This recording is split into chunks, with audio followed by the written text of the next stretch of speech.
Is it okay to contact a prospect, a potential client, via social media instead of sending them an email? I am looking for this specific person, but I do not know how to reach them except for Facebook, where they happen to be a common friend of my ex-colleague.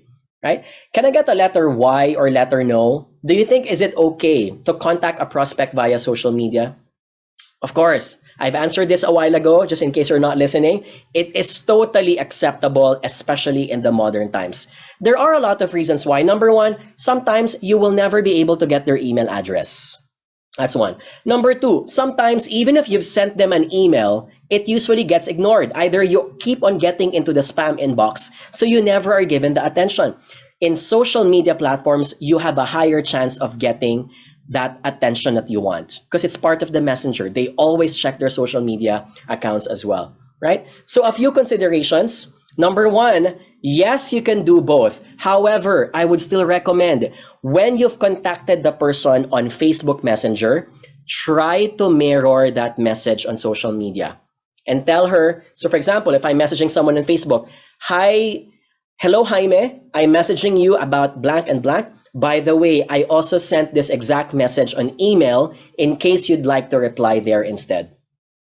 Right? In this way, you give the person an option if they prefer to keep their social media platforms private. Okay? Because let's face it, guys, between emails and social media platforms, privacy could be an issue for some customers. And so they would rather graduate the conversation to email. Number two, if you happen to be messaging on social media, another option is to leave your email address or your mobile number. Never end a conversation without doing that. And say something like, I am reaching out to you because I'm unable to send you an email or I'm unable to send you an SMS. However, if you're interested to talk further, here is my email address and here is my mobile number. I'll be very happy to reach out. Okay. Can I get an exclamation mark? Do we see how, by the way, we call this as omni-channel engagement, right? Omni-channel engagement means you are not only engaging a client in one platform, you're trying to cover them 360 degrees with all the available means.